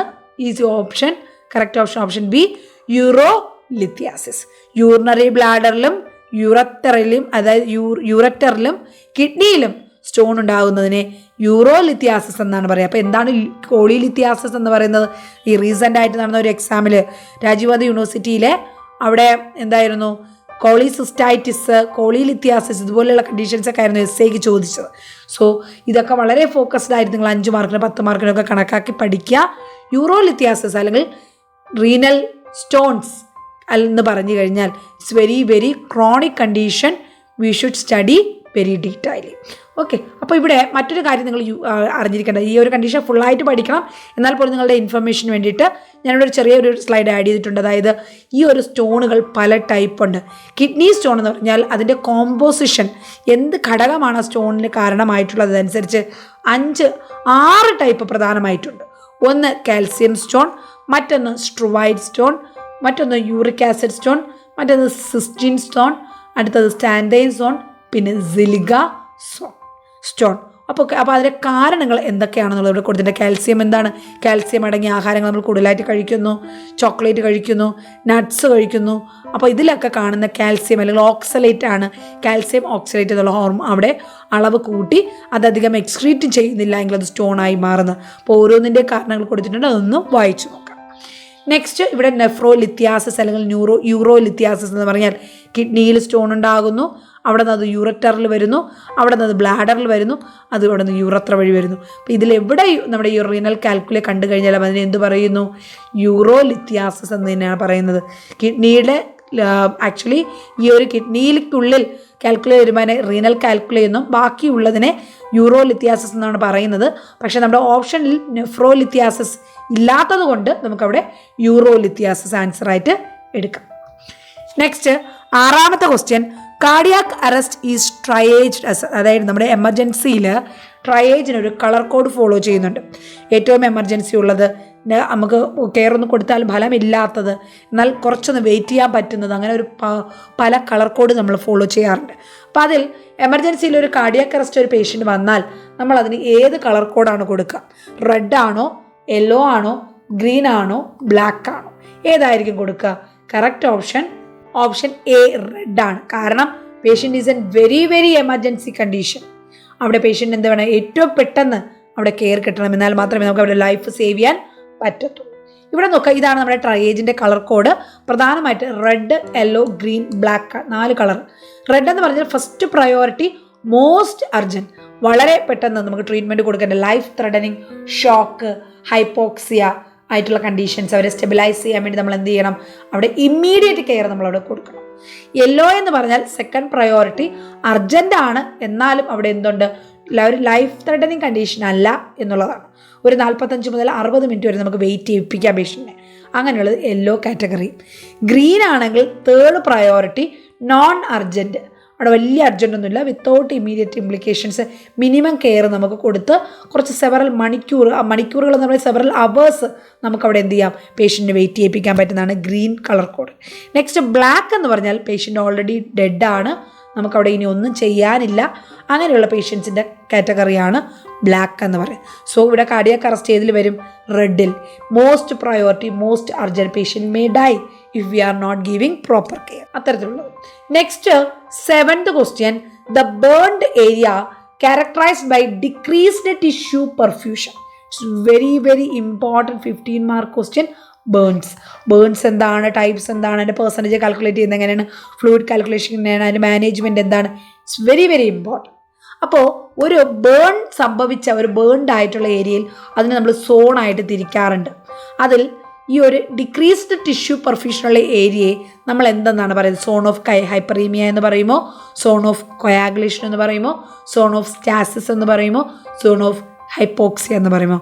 Correct option B, zone of stasis. അപ്പോൾ ഇതാണ് നിങ്ങൾക്ക് ഇതുവരെ വായിച്ചിട്ടില്ലാത്തവർക്ക് നോക്കാം. ഞാൻ ഒന്നുകൂടി ഒന്ന് പറയുന്നു. Studying burns is very very important. 15 മാർക്കിന് എക്സ്പെക്ട് ചെയ്യുന്ന ക്വസ്റ്റ്യൻസിൽ ഒന്നാണ്. ഈ പോർഷൻസ് എല്ലാം നമ്മുടെ കോഴ്സിലുണ്ടായിരുന്ന കുട്ടികൾക്ക് നമ്മൾ ഓൾറെഡി എടുത്തു കഴിഞ്ഞു. ഓൾമോസ്റ്റ് ഇനി ഒരു 10 ക്ലാസ്സോടുകൂടി നിങ്ങളുടെ പോർഷൻസ് കംപ്ലീറ്റ് പോർഷൻസ് തീരുകയാണ്. ഈ ഒരാഴ്ചക്കുള്ളിൽ നമ്മൾ കംപ്ലീറ്റ് ക്ലാസ്സും ഷെയർ ചെയ്ത് കഴിയും. ഈ ക്ലാസ്സസ് എല്ലാം ഷെയർ ചെയ്ത ക്ലാസ്സും ഇനി ഷെയർ ചെയ്യുന്ന ക്ലാസ്സുകളും എല്ലാം തന്നെ നിങ്ങളുടെ എക്സാം വരെയും അവൈലബിൾ ആയിരിക്കും. എടുത്ത് കണ്ട് പഠിക്കുക. നിങ്ങൾക്ക് എപ്പോൾ വേണമെങ്കിലും എത്ര തവണ വേണമെങ്കിലും കണ്ടു പഠിക്കുക. നിങ്ങളുടെ എക്സാം വരെയും നന്നായിട്ട് പഠിക്കുക. ആ ഓരോ പോയിൻറ്റ്സും പറയുന്നത് ഇമ്പോർട്ടൻ്റ് എന്ന് പറയുന്ന ക്വസ്റ്റ്യൻസിനെല്ലാം കൂടുതൽ പ്രാധാന്യം കൊടുത്ത് തന്നെ നിങ്ങൾ പഠിക്കുക. അതിൽ നിന്ന് മാത്രമേ ആ ഇമ്പോർട്ടൻറ്റ് ക്വസ്റ്റ്യൻസ് എന്ന് പറയുന്ന ക്വസ്റ്റ്യൻസ് മാത്രമേ ഇതുവരെയുള്ള എക്സാംസിന് ക്വസ്റ്റ്യൻസ് വന്നുള്ളൂ. അപ്പോൾ അതുകൊണ്ട് അത്രയും ഇമ്പോർട്ടൻസ് അതിന് ഇമ്പോർട്ടൻറ്റ് ക്വസ്റ്റ്യൻസിന് കൊടുക്കുക. അപ്പോൾ ഇനിയും ജോയിൻ ചെയ്യാൻ താല്പര്യമുള്ള കുട്ടികൾക്ക് ജോയിൻ ചെയ്യാം. അതിനും റെസ്ട്രിക്ഷൻസ് ഒന്നുമില്ല. എത്രയും പെട്ടെന്ന് ജോയിൻ ചെയ്യുക. നന്നായിട്ട് ഇപ്പോഴേ പഠിച്ചു തുടങ്ങുക. ഇനിയും നിങ്ങൾക്ക് 2 മാസം സമയം എന്തായാലും കിട്ടും. ഈ 2 മാസം തന്നെ നിങ്ങൾക്ക് നന്നായിട്ട് ശ്രമിച്ചു കഴിഞ്ഞാൽ നല്ല മാർക്കോടുകൂടി പാസ്സാകാനും പറ്റും. അപ്പോൾ ഫസ്റ്റ് സെം മുതൽ 6th സെം വരെയുള്ള ഓൺലൈൻ ബാച്ച് ഇപ്പോൾ അവൈലബിൾ ആണ്. ഏത് ബാച്ചിലോ, റെഗുലർ ബാച്ചിലോ സപ്ലി ബാച്ചിലോ നിങ്ങൾക്ക് ജോയിൻ ചെയ്യാവുന്നതാണ്. ഓക്കെ. അപ്പോൾ നമ്മുടെ സോൺസ് ഓഫ് ബേൺസ് ഇഞ്ചുറി ഏതൊക്കെയാണെന്ന് നോക്കുക. ഇവിടെ ഒരു ബേൺ ഉണ്ടെങ്കിൽ ഇത് സൂപ്പർഫിഷ്യൽ ബേൺ ആണ്, ഇത് ഡീപ്പ് ബേൺ ആണ്. അപ്പോൾ ഒരു ബേൺ ഉണ്ടെങ്കിൽ ഇതിൽ ഏറ്റവും ഈ ഒരു ബേണിൻ്റെ തൊട്ടടുത്ത് വരുന്ന ആ ബേണിൻ്റെ ഈ ഒരു റെഡൻഡ് ഏരിയ അതിനെയാണ് കൊയാഗുലേഷൻ ഏരിയ എന്ന് പറയുന്നത്. അത് കഴിഞ്ഞ് അതിന് തൊട്ട് പുറത്തായിട്ട് കാണുന്നതിന് സോൺ ഓഫ് സ്റ്റാസിസ് എന്നും അതിൻ്റെ ഏറ്റവും പുറമുള്ളതിന് സോൺ ഓഫ് ഹൈപ്രീമിയ എന്നുമാണ് പറയുന്നത്. Each burn area has 3 zones of injury. Inner zone of coagulation where cellular death occurs sustains the most damaged area. Middle area zone of stasis, അതായത് compromised supply of blood and inflammation, tissue injury.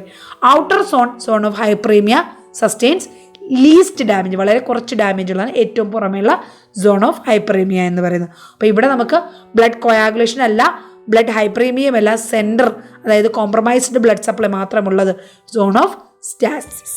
Okay. Next question 8th question. അപ്പോൾ അതുപോലെ തന്നെ നിങ്ങൾക്ക് എന്തെങ്കിലും ഡൗട്ടുകൾ ഉണ്ടെങ്കിൽ ഈ വീഡിയോയിൽ നിങ്ങൾക്ക് കമൻറ്റ് ചെയ്യാം. അതുപോലെ നിങ്ങൾക്ക് എന്തെങ്കിലും ക്ലാസ്സുകൾ എത്രയും പെട്ടെന്ന് നിങ്ങൾക്ക് ഏതെങ്കിലും ചെറിയ ക്ലാസ്സുകൾ ഏതെങ്കിലും വേണമെങ്കിൽ അതും ചോദിക്കാം. ഫ്രീ ക്ലാസ് ആയിട്ട് അവൈലബിൾ ആണ്. അപ്പോൾ അത് ചോദിക്കാവുന്നതാണ്. അതുപോലെ വീഡിയോ ഇഷ്ടപ്പെട്ട് കഴിഞ്ഞാൽ, വീഡിയോ യൂസ്ഫുൾ ആണെന്ന് തോന്നുന്നെങ്കിൽ വീഡിയോ ലൈക്ക് ചെയ്യാൻ മറക്കരുത്. നിങ്ങൾക്കറിയാം നിങ്ങളുടെ കൂട്ടുകാർ ആരൊക്കെയാണ് പഠിക്കാൻ ബുദ്ധിമുട്ടുന്നത്. അവർക്കൊക്കെ നമ്മുടെ ചാനലും വീഡിയോസും അതുപോലെ നമ്മുടെ പെയ്ഡ് ക്ലാസ്സിൻ്റെ കാര്യങ്ങളും ഓൺലൈൻ ട്യൂഷൻ്റെ കാര്യങ്ങളൊക്കെ നിങ്ങൾ അവരോടൊന്ന് പങ്കുവെക്കുക. അപ്പം മാക്സിമം കുട്ടികളത് യൂട്ടിലൈസ് ചെയ്യും. ഓക്കെ, നെക്സ്റ്റ് 8ാമത്തെ question. Conversion of one type of mature cell into another type of cell it's very very important. ഓങ്കോളജിയിലുള്ള ഒരു മെയിൻ ആയിട്ടുള്ള ഏരിയയാണ്.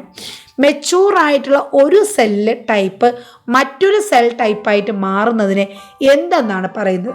ഹൈപ്പർപ്ലേഷ്യ എന്നാണോ പറയുന്നത്? മെറ്റാപ്ലേഷ്യ എന്നാണോ പറയുന്നത്? ഡിസ്പ്ലേഷ്യ എന്നാണോ പറയുന്നത്? നിയോപ്ലേഷ്യ എന്ന്. അപ്പം ഇതിൻ്റെ ആൻസർ പറയുന്നതിന് മുന്നേ നമുക്ക് ഇതിൻ്റെ എല്ലാത്തിൻ്റെ ഒന്ന് മീനിങ് ഒന്ന് നമുക്ക് നോക്കാം. ഇവിടെ നോക്കാം, ഈ പിക്ചർ മാത്രം നിങ്ങൾ പഠിച്ചാൽ നിങ്ങൾക്ക് ഇതിൻ്റെ എല്ലാത്തിൻ്റെ മീനിങ് അറിയാൻ പറ്റും. ഈ ഓപ്ഷൻസ് മാത്രമല്ല, എല്ലാ ടൈപ്പ് പ്ലേഷ്യാസ്. ഹൈപ്പോപ്ലേഷ്യ, ഹൈപ്പർപ്ലേഷ്യ. നോർമലി നമുക്ക് എത്ര എമൗണ്ട് നമ്പർ സെല്ല് വേണമോ അതിൽ നിന്ന് സെല്ല് കുറവാണെങ്കിൽ അതിനെ ഹൈപ്പോപ്ലേഷ്യ എന്നും, അതിനേക്കാൾ number of cell increased number of സെല്ലാണെങ്കിൽ ഹൈപ്പർപ്ലേഷ്യ എന്നും പറയും. Hypoplasia, hyperplasia. നെക്സ്റ്റ്, എന്താണ് neoplasia? Similar to hyperplasia but denotes the abnormal multiplication due to loss of normal proliferation regulation. ഹൈപ്പർപ്ലേഷ്യയും നിയോപ്ലേഷ്യയും ഒന്നുപോലെയാണ്. അവിടെ സെല്ലിന്റെ നമ്പറാണ് അവിടെ കൂടുന്നത്. അബ്നോർമലായിട്ട് സെല്ല് മൾട്ടിപ്ലൈ ചെയ്യുകയാണ് ചെയ്യുന്നത്. പക്ഷേ അതിന്റെ കാരണം അനുസരിച്ചിട്ടാണ് അതിന് 2 ടൈപ്പ് പറയുന്നത്. ഹൈപ്പർപ്ലേഷ്യ എന്ന് പറഞ്ഞാൽ സെല്ലിന്റെ നമ്പർ കൂടുന്നു. നിയോപ്ലേഷ്യ എന്ന് പറഞ്ഞാൽ അവിടെ എന്ത് ചെയ്യുന്നു? റെഗുലേഷൻ, അതായത് ഒരു എക്സ്റ്റേണൽ സ്റ്റിമുലസ് അവിടെ ആബ്സെന്റ് ആണ്. നോർമൽ പ്രോളിഫറേഷൻ്റെ റെഗുലേഷൻ്റെ കൺട്രോൾ നഷ്ടപ്പെട്ട് അവിടെ എബ്നോർമലായിട്ട് മൾട്ടിപ്ലൈ ചെയ്യുന്നു. ഇതിനെ നിയോപ്ലേഷ്യ എന്ന് പറയുന്നു. നെക്സ്റ്റ്, ഡിസ്പ്ലേഷ്യ എന്ന് പറഞ്ഞാൽ എന്താണ്? അവിടെ നമ്പർ ഓഫ് സെല്ലിലല്ല പ്രശ്നം. നോർമലി 4 സെല്ലുണ്ടെങ്കിൽ 4 സെല്ല് തന്നെയാണ്. പക്ഷെ അതിൻ്റെ ഷേപ്പിലും സൈസിലും ഓർഗനൈസേഷനിലുമാണ് വ്യത്യാസം വരുന്നത്. അതിനെ ഡിസ്പ്ലേഷ്യ എന്ന് പറയുന്നു. നെക്സ്റ്റ്, മെറ്റാപ്ലേഷ്യ എന്ന് പറഞ്ഞാൽ എന്താണ്? Change in the cell type. അവിടെ ഒരു സെൽ ടൈപ്പ് മറ്റൊരു സെൽ ടൈപ്പായിട്ട് മാറുന്നു. Okay, example show ciliated columnar epithelium of the respiratory surface become stratified squamous epithelium. അല്ലെ, ഒരു സെൽ ടൈപ്പ് മറ്റൊരു സെൽ ടൈപ്പായിട്ട് മാറി. നെക്സ്റ്റ്, അനാപ്ലേഷ്യ എന്ന് പറഞ്ഞാൽ reversal in differentiation, differentiation, loss of structural functional differentiation of normal cells. Normal സെൽസിന്റെ structure അവിടെ completely നഷ്ടപ്പെട്ടു പോകുന്നു. എക്സ്പെഷ്യലി അനാപ്ലേഷ്യ കാണുന്നത് ക്യാൻസറസ് ട്യൂമറിലാണ്. അപ്പോൾ ഇവിടെ ഈ 6 ടൈപ്സിന്റെ മീനിങ് നിങ്ങൾക്ക് മനസ്സിലായി അല്ലേ? അപ്പോൾ ഇതിൽ നിന്ന് ആൻസർ കണ്ടെത്തൂ. ഒരു സെൽ ടൈപ്പ് മറ്റൊരു സെൽ ടൈപ്പായിട്ട് മാറുന്നതിന് എന്ത് പറയുന്നു? ഓപ്ഷൻ ബി, മെറ്റാപ്ലേഷ്യ എന്ന് പറയുന്നു. Next 9th question. Stage 5 chronic renal failure. Chronic renal failure എന്ന് പറഞ്ഞാൽ അതിന് ഓരോ സ്റ്റേജ് ഉണ്ട്. കിഡ്നിയുടെ ഫങ്ഷൻസ് എത്രത്തോളം ഉണ്ടതിനനുസരിച്ച് ഓരോ സ്റ്റേജ് ആയിട്ട് നമ്മൾ ഡിഫറൻഷിയേറ്റ് ചെയ്യുന്നുണ്ട്. ഇതിൽ സ്റ്റേജ് 5-ൽ GFR അല്ലെങ്കിൽ ഗ്ലോമല്ലാർ ഫിൽട്രേഷൻ റേറ്റ് എത്ര ml/min ആണ്? 60 to 89 ആണോ? 45 to 30 ആണോ? 15 to 29 ആണോ? ലെസ് ദാൻ 15 ആണോ? Correct option D, less than 15. എൻ്റെ ചാർട്ട് ഞാൻ കാണിച്ചു തരാം. ഇതിലേത് സ്റ്റേജ് ചോദിച്ചാലും നിങ്ങൾ അറിഞ്ഞിരിക്കണം. Grade 1 stage 1 more than or equal to 90, അതായത് നോർമൽ GFR അല്ലെങ്കിൽ ഹൈ GFR. അടുത്ത് 70 ആണ് ഇവിടെ നോർമൽ വരേണ്ടത്, അല്ലെങ്കിൽ അതിനേക്കാൾ കൂടുതൽ എന്ന് പറയാം. ഗ്രേഡ് 2 അല്ലെങ്കിൽ സ്റ്റേജ് 2 എന്ന് പറഞ്ഞാൽ GFR ഇവിടെ മൈൽഡായിട്ട് ഡിക്രീസ് ആയിട്ടുണ്ട്, 60 to 89. അടുത്ത ഗ്രേഡ് 3-ൽ തന്നെ 2 സ്റ്റേജ് ഉണ്ട്, എയും ബിയും. എ എന്ന് പറഞ്ഞാൽ mildly to moderately decreased, 45 to 59 stage. അതിൽ ബി സ്റ്റേജ് എന്ന് പറഞ്ഞാൽ 30 to 44 ആണ് GFR, moderately to severely decreased. Next G4 grade 4 എന്ന് പറഞ്ഞാൽ 15 to 29 സിവിയർലി ഡിക്രീസ്ഡ്.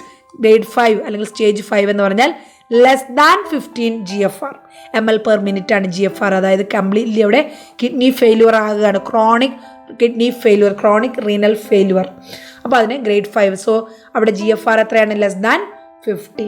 അപ്പോൾ ഓരോന്നിൻ്റെയും ആ സമയത്തുണ്ടാകുന്ന ക്ലിനിക്കലി എന്തൊക്കെ problems, nephrotic syndrome, nephritic syndrome, tubular syndromes ഒക്കെ ഉണ്ടാകുന്നു. അതൊക്കെ എവിടെയൊക്കെയാണ് ഉണ്ടാകുന്നത് പറഞ്ഞിട്ടുണ്ട്. Anaemia, hypertension, lipid abnormalities ഉണ്ടാകുന്നത് എവിടെയാണെന്ന് പറഞ്ഞിട്ടുണ്ട്. ഒപ്പം ഈ മുകളിൽ പറഞ്ഞ എല്ലാ പ്രോബ്ലംസിനൊപ്പം യുറീമിയയും ചേർന്ന് വരുന്നതാണ് ഈ ഒരു ഗ്രേഡ് 5 അല്ലെങ്കിൽ സ്റ്റേജ് 5 എന്ന് പറയുന്നത്. നെക്സ്റ്റ് 10ാമത്തെ ക്വസ്റ്റ്യൻ നോക്കുക. പ്രൊഡക്ഷൻ ഓഫ് ആൻറ്റിബോഡീസ് നമ്മളുടെ ഒരു ചാപ്റ്ററാണ് ഇമ്മ്യൂണോളജിക്കൽ ഡിസോർഡേഴ്സ്. അതിൽ ഏറ്റവും കൂടുതൽ ചോദിക്കുന്ന HIV ആണ്. എന്നാൽ പോലും ഇമ്മ്യൂണോളജി എന്താണ്, എങ്ങനെയാണ് അത് റെസ്പോണ്ട് ചെയ്യുന്നത് നിങ്ങൾ അറിഞ്ഞിരിക്കണം. Production of antibodies in response to antigen. ഒരു പുറമേ നിന്നുള്ളൊരു ആൻറ്റിജൻ നമ്മുടെ ശരീരത്തിൽ വന്നാൽ അതിനെതിരെ ആൻറ്റിബോഡി ഉണ്ടാകുന്നു. അത് ഏത് തരം റെസ്പോണ്ടാണ്? അക്വയർഡ് റെസ്പോൺസ് ആണോ, പാസീവ് റെസ്പോൺസ് ആണോ, സെൽ മീഡിയേറ്റഡ് റെസ്പോൺസ് ആണോ, ഹ്യൂമറൽ റെസ്പോൺസ് ആണോ? Correct option D, humoral response ആണ്. ഞാൻ ഇതിലെ കൺഫ്യൂഷൻ വരുന്നത് നിങ്ങൾക്ക് സെൽ മീഡിയേറ്റഡ് റെസ്പോൺസും ഹ്യൂമറൽ റെസ്പോൺസും, അതായത് ഹ്യൂമറൽ ഇമ്മ്യൂണിറ്റിയും സെൽ മീഡിയേറ്റഡ് ഇമ്മ്യൂണിറ്റി രണ്ടിൻ്റെ മീനിങ് എന്താണെന്ന് പറഞ്ഞുതരാം. ഹ്യൂമറലും സെൽ മീഡിയേറ്റഡ് റെസ്പോൺസസ് എന്ന് പറഞ്ഞാൽ നമ്മുടെ ശരീരത്തിൽ ഏറ്റവും പ്രധാനമായിട്ടുള്ള 2 ഡിഫൻസ് മെക്കാനിസമാണ്. ഇതിൽ ഹ്യൂമറൽ ഇമ്മ്യൂണിറ്റിക്ക് സഹായിക്കുന്നത് ബി സെൽസും എന്നാൽ സെൽ മീഡിയേറ്റഡ് ഇമ്മ്യൂണിറ്റിക്ക് സഹായിക്കുന്നത് ടി സെൽസുമാണ്. ഹ്യൂമറൽ ഇമ്മ്യൂണിറ്റിയിൽ എന്താ സംഭവിക്കുന്നത് പറഞ്ഞാൽ എക്സ്ട്രാ സെല്ലുലാർ പെത്തോജൻസ്, പുറമേ നിന്നുള്ള ഒരു പെത്തോജൻ അതായത് ആൻറ്റിജൻ നമ്മുടെ ശരീരത്തിൽ വരുമ്പോൾ നമ്മുടെ ശരീരം എന്ത് പ്രൊഡ്യൂസ് ചെയ്യുന്നു? ആൻറ്റിബോഡീസ് പ്രൊഡ്യൂസ് ചെയ്യുന്നു. അതായത് നമ്മുടെ ഇന്നത്തെ ക്വസ്റ്റ്യൻ ഇതാണ് ഹ്യൂമറൽ ഇമ്മ്യൂണിറ്റി. എന്നാൽ സെൽ മീഡിയേറ്റഡ് ഇമ്മ്യൂണിറ്റി എപ്പോഴാണ് സംഭവിക്കുന്നത്? നമ്മുടെ സെല്ലിൽ തന്നെ നമ്മുടെ ഇൻട്രാ സെല്ലുലാർ എന്തെങ്കിലും പെത്തോജൻ ഉണ്ട്, അത് ഇൻഫെക്റ്റഡ് സെല്ലിൽ ഉണ്ടായി കഴിയുമ്പോൾ നമ്മുടെ T cells, cytotoxic T cells, നമ്മുടെ സെല്ലുകളെ നശിപ്പിക്കാൻ കഴിവുള്ള സൈറ്റോടോക്സിക് ടി സെൽസ് ഡയറക്റ്റ്ലി ആ പാത്തോജനെ, ആ സെല്ലിനകത്തുള്ള പാത്തോജനെ കൊന്നുകളയുന്നു. ഇതാണ് സെൽ മീഡിയേറ്റഡ് ഇമ്മ്യൂണിറ്റി എന്ന് പറയുന്നത്. അതിൻ്റെ കൂടുതൽ എക്സ്പ്ലനേഷൻസ് ഇവിടെ ഉണ്ട്, നിങ്ങൾക്ക് വായിച്ചു നോക്കാം. ഹ്യൂമറൽ എന്ന് പറഞ്ഞാൽ പുറത്തു നിന്നുള്ള ആൻറ്റിജൻ വരുന്നു, അതിനെ ആൻറ്റിബോഡി പ്രൊഡ്യൂസ് ചെയ്യുന്നു, അതിനെ നശിപ്പിക്കുന്നു. ഇനി cell mediated immunity intracellular പാത്തോജൻസിനെ നമ്മുടെ സെല്ലിനുള്ളിലുള്ള അതായത് ടി സെൽസിനെ എന്ത് ചെയ്യുന്നു? അതിനെ നശിപ്പിക്കുന്നത്, കൊന്നുകളയുന്നു. അതിന് സെൽ മീഡിയേറ്റഡ് ഇമ്മ്യൂണിറ്റി എന്ന് പറയുന്നു. ചെറുതായിട്ട് പറഞ്ഞാൽ അങ്ങനെയാണ്. ഡീറ്റെയിൽ വേണമെങ്കിൽ നിങ്ങൾക്ക് ഈ ഒരു സ്ലൈഡ് വായിച്ചു നോക്കാം. നെക്സ്റ്റ് അതും 2 മാർക്കിനോ 5 മാർക്കിനോ ഒക്കെ ചോദിക്കാവുന്ന കണ്ടീഷൻസ് ആണ്. Difference between humoral immunity and cell mediated immunity ചോദിച്ചിട്ടുണ്ട് കേട്ടോ. നെക്സ്റ്റ് 11ാമത്തെ ക്വസ്റ്റ്യൻ സിമ്പിൾ ആയിട്ടുള്ളൊരു ക്വസ്റ്റ്യൻ ആണ്. Chronic inflammation of I margin. നമ്മുടെ കണ്ണിൽ പല തരത്തിലുള്ള ഇൻഫെക്ഷൻസ് ഉണ്ടാകാറുണ്ട്. കൺജങ്ക്റ്റൈവയ്ക്ക് ഇൻഫെക്ഷൻ ഉണ്ടായിക്കഴിഞ്ഞാൽ, അതിന് ഇൻഫ്ലമേഷൻ ഉണ്ടായാൽ കൺജങ്ക്റ്റിവൈറ്റിസ് എന്ന് പറയും. പിന്നെ അതല്ലാതെ ബ്ലിഫറൈറ്റിസ്, പിന്നെ അങ്ങനെ പല ടൈപ്സ് ഉണ്ട്. നമുക്ക് അത് ഓരോന്ന് എന്താണെന്ന് നോക്കാം. ഇവിടുത്തെ ആൻസർ എന്ന് പറയുന്നത് ഓപ്ഷൻ ബി, ബ്ലിഫറൈറ്റിസ് ആണ്. കണ്ണാണെന്ന് വിചാരിക്കുക, കണ്ണിൻ്റെ ഈ കണ്ണിൻ്റെ മാർജിൻ ഇൻഫെക്ഷൻ അല്ലെങ്കിൽ ഇൻഫ്ലമേഷൻ ഉണ്ടാകുന്നതിന്, ക്രോണിക് ഇൻഫ്ലമേഷൻ ഉണ്ടാകുന്നതിന് എന്ത് പറയുന്നു? ബ്ലിഫറൈറ്റിസ് എന്നാണ് പറയുന്നത്. അപ്പോൾ എന്നാൽ കണ്ണിൻ്റെ മറ്റ് ഇൻഫെക്ഷൻസ് എന്തൊക്കെയാണെന്ന് നോക്കാം. പിങ്ക് ഐ എന്നറിയപ്പെടുന്നത് കൺജങ്ക്റ്റിവൈറ്റിസ് ആണ്. പിന്നെ ഉള്ളത് കെരട്ടൈറ്റിസ്. എന്താണ് keratitis? Inflammation of the cornea. നമ്മുടെ കണ്ണിൻ്റെ ക്ലിയർ പാർട്ട് എന്നറിയപ്പെടുന്നത് കോർണിയയിൽ ബാക്ടീരിയോ, വൈറസോ, ഫംഗസോ, പാരസൈറ്റ്സിൻ്റെയോ ഇൻഫ്ലമേഷൻ ഉണ്ടാകുന്ന കെരട്ടൈറ്റിസ് എന്ന് പറയുന്നു. നെക്സ്റ്റ് കണ്ണിൽ തന്നെ uvea, middle part of the eye ആണ്. അതിൽ ഇൻഫ്ലമേഷൻ ഉണ്ടായിക്കഴിഞ്ഞാൽ അതിനെ ഉവിയൈറ്റിസ് എന്ന് പറയുന്നു. കണ്ണ് പുറത്തോട്ട് എന്താ പറയുക, സിവിയർ ഇൻഫ്ലമേഷൻ ഉണ്ടായി പുറത്തോട്ട് പ്രൊട്രൂഡ് ചെയ്തിരിക്കുന്നു ബാക്ടീരിയൽ ഇൻഫെക്ഷനും അല്ലെങ്കിൽ ഫംഗൽ ഇൻഫെക്ഷനും കാരണം അതിനെ എൻഡ് ഓഫ് താൽമൈറ്റിസ് എന്നാണ്. അതായത് പുറത്തോട്ട് പ്രൊട്രൂഡ് ചെയ്യുന്നില്ല, ഇൻസൈഡ് ഭാഗം അത് പുറത്തോട്ട് പ്രൊട്രൂഡ് ചെയ്യുന്നതിന് എക്സ് ഓഫ് താൽമസ് എന്നാണ് പറയുന്നത്. ഇവിടെ എൻഡ് ഓഫ് താൽമൈറ്റിസ് എന്ന് പറഞ്ഞാൽ കണ്ണിൻ്റെ ഉള്ളിലുള്ള ഭാഗം സിവിയർ ഇൻഫ്ലമേഷൻ ഉണ്ടാകുന്നു. നെക്സ്റ്റ് ബ്ലിഫറൈറ്റിസ് എന്ന് പറഞ്ഞാൽ കണ്ണിൻ്റെ ഐലിഡിൻ്റെ സൈഡ് ഭാഗം റെഡ്നെസ്സും ഇച്ചിങ്ങും ക്രസ്റ്റിങ്ങും ഒക്കെ ഉണ്ടാകുന്നു, അതിന് ബ്ലിഫറൈറ്റിസ് എന്നും. ഇനി സ്റ്റൈ എന്ന് പറഞ്ഞാൽ എന്താണ്? നമ്മുടെ ഈ ഒരു ഐലിഡിൽ തന്നെ ഹോഡിയോളം എന്നറിയപ്പെടുന്ന കണ്ടീഷനാണ് സ്റ്റൈ. അതായത് വളരെ വേദനയുള്ള റെഡ് കളർ ബമ്പ് ഡെവലപ്പ് ചെയ്യുന്നു, ഒരു ബൾജ് പോലെ ഡെവലപ്പ് ചെയ്യുന്നു, ഒരു പിമ്പിൾ പോലെ കാണപ്പെടും. പക്ഷെ ചിലപ്പോൾ അത് ആ ഒരു ഓയിൽ ഗ്ലാൻസിന് ഇൻഫെക്ഷൻ വന്നിട്ട് അതെന്ത് ചെയ്യുന്നു? ഹോഡിയോളം അല്ലെങ്കിൽ പെയിൻഫുൾ ആയിട്ട് മാറുന്നു. ഇതിനെയാണ് സ്റ്റൈ എന്ന് പറയുന്നത്. അപ്പോൾ ഇതെല്ലാം കോമൺ ആയിട്ട് നമ്മുടെ ഐയിലുണ്ടാകുന്ന ഇൻഫെക്ഷനാണ്. നെക്സ്റ്റ് 12ാമത്തെ ക്വസ്റ്റ്യൻ, ലാസ്റ്റ് MCQ ആണ്. Antidote for opioids. It's very very important antidote. ഒരുപാട് ആൻറ്റിഡോട്ടുകൾ നമുക്ക് പഠിക്കാനുണ്ട്. യൂഷ്വലി അതെപ്പോഴും 1 മാർക്ക് ക്വസ്റ്റ്യൻസ് തന്നെയാണ് ചോദിക്കാറുള്ളത് കേട്ടോ. ആൻറ്റിഡോട്ട് ഫോർ ഒപ്പിയോയിഡ് ആണ്. ഒപ്പിയോയിഡ് എന്ന് പറയുമ്പോൾ അറിയാലോ, നമുക്ക് നർക്കോട്ടിക്സിലൊക്കെ വരുന്നതാണ് ഒപ്പിയോയിഡ്സ് എന്ന് പറയുന്നത്. അല്ലെങ്കിൽ സിവിയർ പെയിനൊക്കെ കൊടുക്കുന്ന മോർഫിനൊക്കെ ഒപ്പിയോയിഡാണ്. അതിന് കൊടുക്കുന്ന ആൻറ്റിഡോട്ട്, അതിൻ്റെ ഓവർഡോസ് വന്നാൽ കൊടുക്കുന്ന ആൻറ്റിഡോട്ട് എന്താണ്? ഓപ്ഷൻ എ പ്രോട്ടമിൻ സൾഫേറ്റ് ആണോ? ഓപ്ഷൻ ബി എട്രോപ്പിൻ ആണോ? ഓപ്ഷൻ സി നലക്സോൺ ആണോ? ഓപ്ഷൻ ഡി സോഡിയം ബൈകാർബണേറ്റ് ആണോ? So correct option C naloxone ആണ്. കാരണം പ്രോട്ടമിൻ സൾഫേറ്റ് കൊടുക്കുന്നത് എന്തിൻ്റെ ആൻറ്റിഡോട്ട് ആയിട്ടാണ്? ഹെപ്പാരിൻ്റെ ആൻറ്റിഡോട്ട് ആയിട്ടാണ്. എട്രോപ്പിൻ കൊടുക്കുന്നത് കോൾനർജിക്സിൻ്റെ ആൻറ്റിഡോട്ട് ആയിട്ടാണ് അല്ലേ? അപ്പോൾ ഇവിടെ കറക്റ്റ് ഓപ്ഷൻ സി ഒപ്പിയോയിഡ്സിൻ്റെ ആൻറ്റിഡോട്ട് നാലക്സോൺ. അപ്പോൾ അങ്ങനെ വരുമ്പോൾ ഇതിലേത് ആൻറ്റിഡോട്ട് വേണമെങ്കിലും ചോദിക്കാം. അത്യാവശ്യം കോമൺ ആയിട്ട് ചോദിക്കുന്ന എല്ലാ പോയിസൺസിൻ്റെ ആൻറ്റിഡോട്ട് ഞാനിവിടെ കൊടുത്തിട്ടുണ്ട്. നമ്മൾ കഴിക്കുന്ന പാരസെറ്റാമോളിൻ്റെ ആൻറ്റിഡോട്ട്, അസറ്റമിനോഫിനിൻ്റെ ആൻറ്റിഡോട്ട് എന്ന് പറയുന്നത് അസറ്റൈൽ സിസ്റ്റിനാണ്. ആൻറ്റി കോൾനർജിക്സിൻ്റെ ആൻറ്റിഡോട്ടാണ് ഫൈസോസ്റ്റിഗ്മൈൻ. ആൻറ്റി കൊയാഗുലൻ്റെ ആൻറ്റിഡോട്ടാണ് വിറ്റാമിൻ കെ അല്ലെങ്കിൽ FFP. ആസ്പിരിൻ്റെ ആൻറ്റിഡോട്ടാണ് സോഡിയം ബൈകാർബണേറ്റ്. ബീറ്റാ ഗ്ലൂക്കോസിൻ്റെ ആൻറ്റിഡോട്ട് ഗ്ലൂക്കാഗോൺ ഇൻസുലിൻ. അതുപോലെ ഡിജോക്സിൻ ചോദിക്കാറുണ്ട്. ഡിജോക്സിൻ്റെ ആൻറ്റിഡോട്ട് ഡിജോക്സിൻ ഫാബ്. ഹെപ്പാരിൻ്റെ ആൻറ്റിഡോട്ട് പ്രോട്ടാമിൻ. അതുപോലെ കാർബൺ മോണോക്സൈഡിൻ്റെ ആൻറ്റിഡോട്ട് ഓക്സിജൻ. സയനൈഡിൻ്റെ ആൻറ്റിഡോട്ട് എന്താണ്? സോഡിയം തയോ സൾഫേറ്റ് അല്ലെങ്കിൽ ഹൈഡ്രോക്സി കൊബാലമിൻ. കോൾനർജിക്സിൻ്റെ ആൻറ്റിഡോട്ട് എട്രോപ്പിൻ. ഓക്കെ. അതുപോലെ തന്നെ ഇൻസുലിൻ്റെ ആൻറ്റിഡോട്ട് ഗ്ലൂക്കോസ്. അയണിൻ്റെ ആൻറ്റിഡോട്ട് ഡെഫ്രോക്സമിൻ. മെത്തനോളിൻ്റെ ആൻറ്റിഡോട്ട് എത്തനോൾ. ഒപ്പിയോയിഡ്സിൻ്റെ ആൻറ്റിഡോട്ട് നാലക്സോൺ. സാധാരണ ചോദിക്കുന്ന ആൻറ്റിഡോട്ടുകളൊക്കെ ഇത്രയുമാണ്.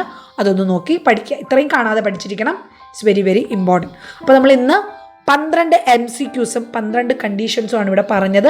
It's very very important. ഈ 12 ടോപ്പിക്സും ആൻറ്റിഡോട്ട്, പിന്നെ നമ്മുടെ I infections, I disorders, immunity, types of immunity, chronic renal failure, acute renal failure, types of cell abnormalities, burns very very important, triage, അതുപോലെ renal stones, നെഫ്രോലിത്യാസിസ് അല്ലെങ്കിൽ കോളിലിത്യാസിസ്, ഇതെല്ലാം ചോദിക്കുന്ന കണ്ടീഷൻസ് ആണ്.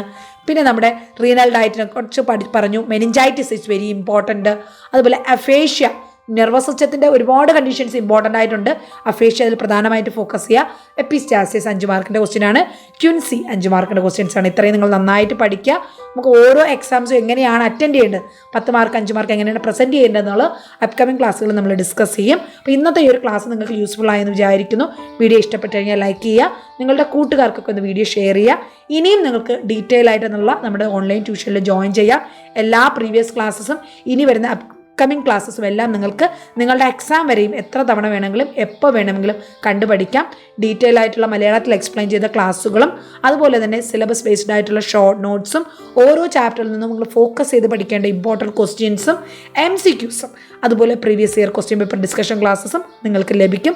നിങ്ങൾക്ക് അതുപോലെ സബ്ജക്ട് റിലേറ്റഡ് ആയിട്ടുള്ള എന്ത് ഡൗട്ട്സുകളുണ്ടെങ്കിലും നിങ്ങൾക്ക് അത് ഏത് സമയം നിങ്ങളുടെ എക്സാം വരെയും എപ്പോൾ വേണമെങ്കിലും ചോദിച്ചത് ക്ലിയർ ചെയ്യാവുന്നതാണ്. അപ്പോൾ ഈ എല്ലാ ഫെസിലിറ്റീസും കിട്ടുന്നതിന് വേണ്ടി നിങ്ങൾക്ക് നമ്മുടെ കോഴ്സിന് ജോയിൻ ചെയ്യാം. ഡീറ്റെയിൽസ് അറിയാൻ വേണ്ടി നമ്മുടെ ഓഫീസിൽ കോൺടാക്ട് ചെയ്യുക. 8891127927. ഓക്കെ. അപ്പോൾ എല്ലാവരും എന്തായാലും നന്നായിട്ട് പഠിക്കുക. തനിയെ പഠിക്കാൻ പറ്റുമെങ്കിൽ അങ്ങനെ തന്നെ റെഫർ ചെയ്ത് പഠിച്ചാൽ മതി. ഇനിയല്ല നിങ്ങൾ ബുദ്ധിമുട്ടുന്നുണ്ടെങ്കിൽ മാത്രം, പഠിക്കാൻ പറ്റുന്നില്ല എങ്കിൽ മാത്രം കോഴ്സിന് ജോയിൻ ചെയ്യുക. ഞങ്ങൾ നിങ്ങളോടൊപ്പം ഹെൽപ്പ് ചെയ്യാനുണ്ട്. ഓക്കെ. അപ്പോൾ നിങ്ങളെല്ലാവരും നന്നായിട്ട് പഠിക്കാം.